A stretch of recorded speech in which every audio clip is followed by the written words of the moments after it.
work, his employer, any of the universities he attended, his family and friends, or former roommates, any of the 5 temptations, the 4 tops, or any number of the pips. They may or may not reflect those of the other voices in his head. His dog, however, agrees with him 100%.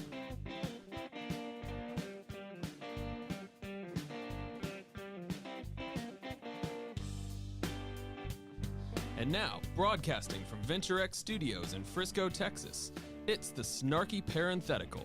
Here's your host. He's highly caffeinated and mildly irritated. Here's Lathan Watts. All right, welcome back to the Snarky Parenthetical. A lot to talk about today, so we'll jump right into it as usual. Today's show brought to you by Big Kahuna Burger. Oh. That is one tasty burger. And if you know that reference, you know that's all the dialogue from that scene that I'm going to be allowed to say. Without a big long beep. Yeah, exactly. Check out the big brain on Brad. That's about the only other line. All right. First segment today, we always do a little bit of news. Sometimes it's lighthearted news. Sometimes it's real news.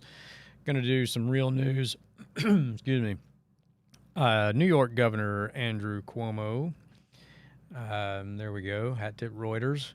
Found to have sexually harassed 11 women, reported the New York Attorney General, Letitia James. Made a big show this week, held a press conference, released her big report on her investigation of these apparently 11 women who had made accusations against Governor Cuomo. So the Attorney General puts on a big press conference and says basically that they had investigated all the claims. They are all reliable. And she said, I think at least twice during the press conference, that the New York governor had violated both state and federal law.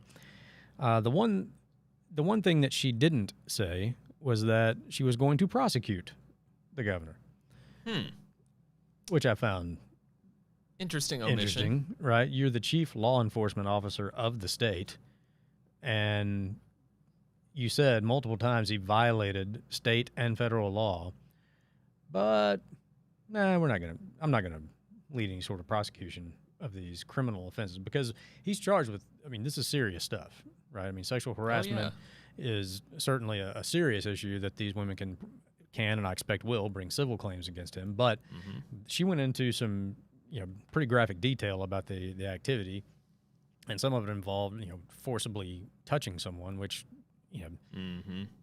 would probably meet, I haven't looked at New York state law, but I would suspect it meets their definition of sexual assault and or battery. Those are crimes. Okay. And Yep. The Attorney General in every state is the chief law enforcement officer of that state. So why isn't she putting on a big press conference to announce that she's going to press charges against this governor? Instead, she just does a report. Right. And it points out, and it was something that I may have mentioned before, the real divide in this country is not really between left and right or one race versus another. It's between the governing and the governed. Right. There's a whole different system that they live by that you and I do not. The elite and the rest of us. The rest of us. That's exactly right. The governing and the governed. Because if you or I had done what Governor Cuomo did, and apparently has now been verified by the AG, I would already be in jail. Absolutely. Do not pass go. Do not collect $200. Like, here is your... Straight on in. Yeah. Here's your the cell. jumpsuit and everything. Exactly. Yep. Now, I should say, after she held this press conference, apparently some district attorneys in the relevant cities and or counties there in New York have announced that they are going to look into criminal prosecution. But, doing her job, apparently. And it just, I think this is also an illustration of the dangers of one-party rule. Right. In New York, and this goes for both parties. This isn't a partisan thing. It is when you have one party total control of a state, the way the D's have in New York. Something tells me if this had been what was it, Governor Pataki was the last I think Republican governor that they had. and you had a D attorney general, she would have announced, "Oh yeah, absolutely, I'm going to prosecute this guy to the fullest extent of the law." Oh, of course. But because it's her guy, no, we're not going to not mention that in the press conference, right? Yep.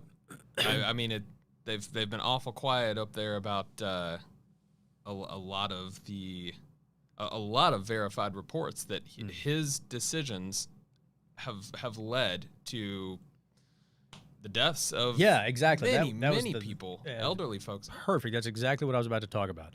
Right. Not to minimize what he did to these women, but this guy's responsible literally for the deaths of thousands of people. Right. And no one is investigating it. Exactly. No one. Even the U.S. Justice Department made an announcement to say, yeah, we're not going to pursue any sort of investigation of what went on in New York under Governor Cuomo. I mean, this guy, he's responsible for thousands of deaths. Mm-hmm. I mean, he put COVID-positive senior citizens back into nursing homes rather than treat them in hospitals.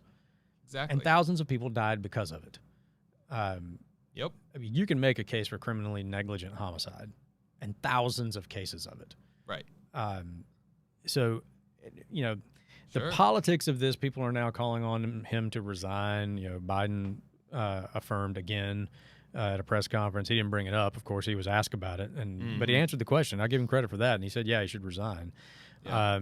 He's not getting really any support from any other D elected official. They're all on the bandwagon now. Yep, he should resign, and if not, then the legislature should impeach him. And the D's in the state legislature are talking about impeaching him if he doesn't resign, which is all well and good. That should happen. Okay, if he doesn't have the character to resign as he should, then yes, he should be impeached and removed from office. But that's the tip of the iceberg. The man committed crimes. Right. Okay. You know, just losing your political power is not punishment for what he did to these women. Exactly. And then to say nothing of the deaths he's responsible for. So if he does leave office, either of his own accord or by actions of the legislature, I'll just say, if I lived in New York and my parent or grandparent died in a nursing home because of what this clown did, I would, the moment he was out of office and couldn't claim any sort of governmental immunity, I would be suing him for wrongful death in a heartbeat. Oh, 100%. Yeah. And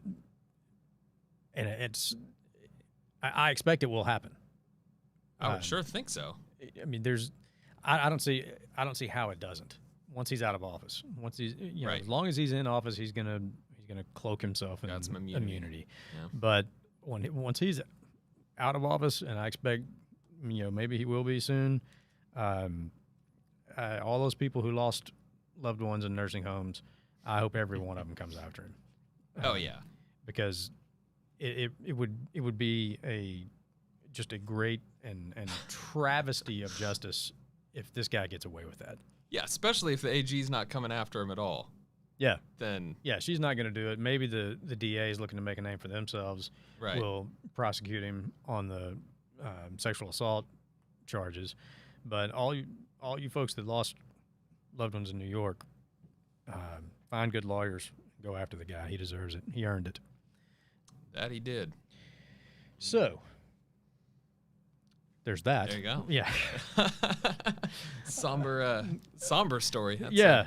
Yeah, how do you like that for kicking off the show? Start your weekend. Everybody's like, "Hey, I tuned into this show to get away from all that stuff."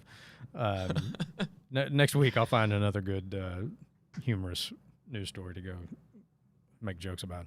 There we go. But occasionally, just something like this comes across, and I'm just like, I can't let that go. Something needs to be said about this. Yeah. So sure, it's not going to be said on CNN, that's for sure. His brother's still right. Exactly. Chris Cuomo. How does that clown still have a show? Right. Because part of the stuff that came out in that press conference was emails between Chris Cuomo and Mario, where Chris basically was helping him craft his message and his response to the accusations. Exactly. And this guy still got a show on CNN. Right.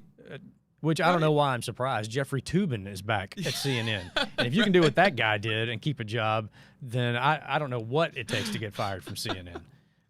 The bar is so incredibly That's low. pretty low. Yeah. Yeah. Yeah. It's below the belt, if you know what I mean.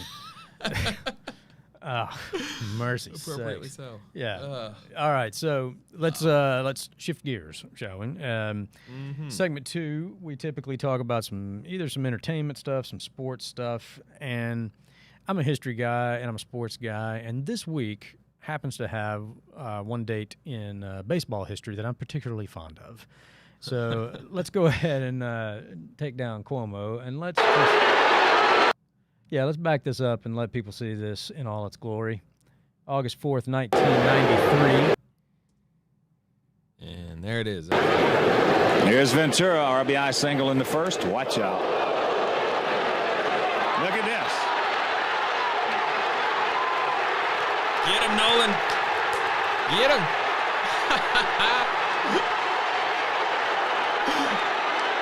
This is one of my favorite moments in baseball history. Legendary moment, for sure.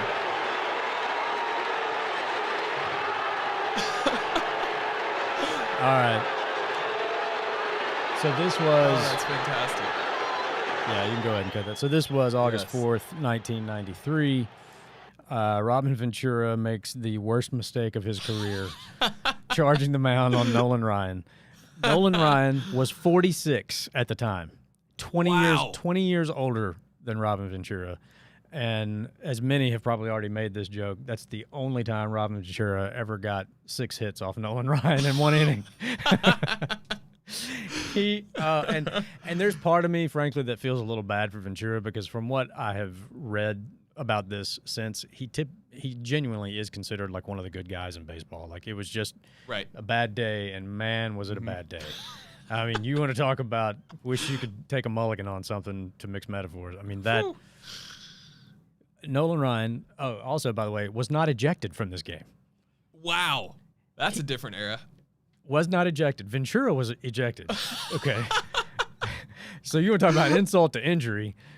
He takes 6 good right hands from Nolan Ryan, gets thrown out of the game. Ryan throws 7 innings and gets the win in the game. Wow. Throws 7 innings, finishes the game throwing. By the way, did you notice he was hitting him with his pitching hand? Right. And he went right back up there on the mound. Exactly. Like nothing happened. Yep. Finished the start, went 7 innings, got the win. What a hero. Yeah. Wow. I mean, at 46. I didn't realize. Yeah, this was late. old. This was That's pretty late in incredible. his career when this happened. Wow. And, you know, one of the things I love about baseball, so when I first moved back to Texas, which would have been 2002, we went out to a game at the Rangers ballpark. So this, 2002, so you're talking almost 10 years after this happened. Mm-hmm. And Ventura was playing for the Yankees. And Right. when they introduced him, the Rangers fans just booed him without mercy still. And I'm telling you, they would right now. If that guy was still playing and was at Rangers ballpark, they will never forget. And that's one of the things I love about baseball. Yep. If Ventura cured cancer and showed up to throw out the first pitch, he would get booed at Rangers ballpark. Yep. I mean, it's just... Even then, Rangers fans like, Exactly. You know? Yeah. Way to go on the cancer cure, but you charged them out on Nolan Ryan. So, sorry. Yeah. We have priorities around here. Exactly. So, yes, this is one of the many, many things that I love about baseball, the tradition of taking care of things on the field. And I, in interviews that Ryan did after that, he mentioned that, I think I got this right, that only one other time in his career had someone charged the mound on him. Okay. And it was earlier in his career. He was younger, and he did not mean to hit the batter with the pitch. And so when the guy ran out to the mound, Nolan said, so I just tried to kind of protect myself. I didn't really want to get it. He's like, and I took the worst for it. Okay.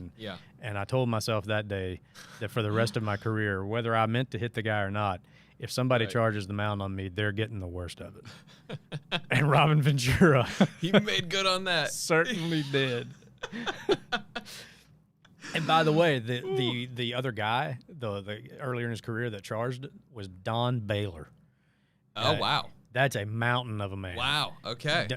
and you take a few shots from Don Baylor. I would probably, if I was in Nolan's shoes, decide, okay, yeah, I'm not putting up with that again. Right. Like, Don Baylor, I mean, was a beast.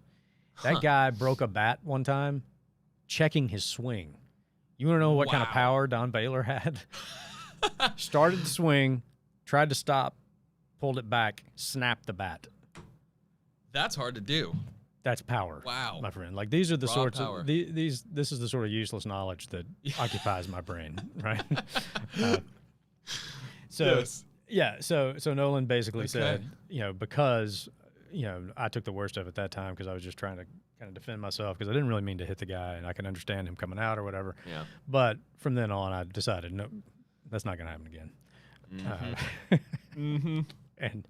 And yeah. Did he ever? Yeah, he took care of business there. So probably my favorite statistic of Nolan Ryan's, 5,000 strikeouts, 7 no-hitters, 1 TKO. So, and he was 46 here. So yeah. So all the Tom Brady nuts that are right. So you going to talk about Tom Brady? He's 44, I think. Yeah. So when Brady takes off his helmet and wades into a fight on the baseball field and takes somebody in a headlock and pounds them a little bit, then we'll talk about how tough Tom Brady is. Exactly. All right. Yeah. Still have yet to reach Nolan Ryan heights here. And look, I mean, most baseball fights do not end up like this one. Most baseball fights, somebody comes out, takes a wild swing, and then they tackle each other, and everybody piles on, and it's that's pretty much it. They're still closer to actual fights than anything that happens in football. Oh, yeah. I mean, football, you're out there in 20 pounds of protective equipment. Right. Right? Right. Shoulder pads, helmet, face mask, all this other stuff. Yeah, everybody can be tough when you got a face mask. Right. Yeah. Yeah, so very true. I get, most of the quote-unquote brawls that happen in baseball are not really that much to write home about. This is the exception that proves the rule. That and when Bautista took a solid shot to the face from Rugnan Odor, that was a real blast. That was a treat. Because and I loved that one too because you could tell Bautista thought it was going to be a baseball fight. Right. Right. Like he puffs up and walks at him, and Odor was like, "No, this is a real fight." You will go back and watch that in slow-mo, and Bautista's knees buckle. Like, it was almost a knockout. Oh, yeah. That was the real deal. He did not see that one coming. Yeah. And that was one of those things, like, that's how you take care of that, right? In baseball, we have traditions, and we take care of things on the field. And they did. Exactly. Because I remember when he did the bat flip in the playoffs the year before when they put the Rangers out, and I remember watching it going, you know what? If that guy doesn't get plunked in spring training, the first time these two teams meet, then I'm going to lose some respect for the Rangers. And I was watching all season, like, you guys better take care of this. Someone's got, And it was the last game they played. It was the last time he was probably going to be out there, and they did. Yep. That's one of the beautiful things about baseball. We hold a grudge. Yeah. They know how to hold a grudge. That's right, and they take care of it, as it should be. It should be. Yeah. So, that this day in baseball history brought to you by the Snarky Parenthetical. There you go. So we can go ahead and kind of shift gears here a little bit. I could watch that video all day, but still got a little bit of show left to do here. So that's right. So let's move on. Segment 3 is usually where I talk about something I find mildly irritating. And this came up this week. Channel surfing. I was probably watching the Olympics with my kids, and commercial comes on. And I find mildly irritating all of these pharmaceutical prescription drug commercials. Oh, yeah. I don't know when they really started advertising these things. Number one, it's sort of confusing to me, like, who the target audience is. Like, nobody, unless you're a doctor, and you can't prescribe this. Like, right. Like, I mean, so it's almost like a weird marketing ploy anyway, like trying to get the eventual drug participant to then go into their doctor and request this drug, right? Yeah, seems a little. So- Wouldn't you want your doctor to just recommend it in the first place? Exactly, and Yeah. hopefully not based on who's got the best ad campaign. Right. Right. So right off the bat, I'm already a little sort of perturbed by these commercials to begin with. you Right. know. And they're so weird. Like for all the different products, all the different things, it's like I never would have even thought that this was a physical condition. And you've marketed a drug to fix it, like all of the stuff that they're advertising drugs for. Right. This particular commercial, so I'm not really going to name the drug or the drug maker because I'm not really trying to call them out because it just happened to be the one that I saw, sort of like the deal with the kid on ESPN. Not really calling him out. It was just he was the one with the hairdo that I didn't like. Yeah. So I'm watching this commercial, and it's a prescription drug to treat schizophrenia. Okay. Okay. Now, I am not making light of the people with this condition. Okay? Disclaimer, I am not making fun of schizophrenia. I'm making fun of the commercial. Okay? There we go. Not making fun of schizophrenics. I'm not making fun of schizophrenics. And neither am I. That was just too easy. Okay. So this commercial starts out, and it's these two women in a cab. And one of them is talking to the other, and as they're in the cab, they go by and they see like a little billboard for this drug that they're, and she points it out, and she's like, Right. "Oh, that's the drug that I take for schizophrenia," and I'm watching this, and in the commercial, only one woman is speaking, right? Like she's talking to her friend in the back of the cab, Right. and so the first thing I think is, we're talking about schizophrenia. Could we have the other woman say something, please, so that I don't think this is just this is just one of the voices in this other chick's head? Yes. Like I half expected her to turn to the cab driver and go, "You see this girl, right?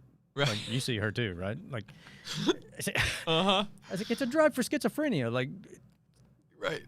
did you not think about this?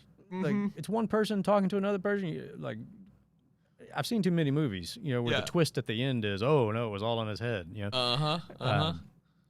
So you got that, right? Already, yeah. Yeah, and then so she goes on and on about this drug or whatever, and then they get to wherever they're going, I don't know, some party or whatever, and then the tagline by the voiceover at the end, "We want you to know, you are not alone." It's a drug for schizophrenia.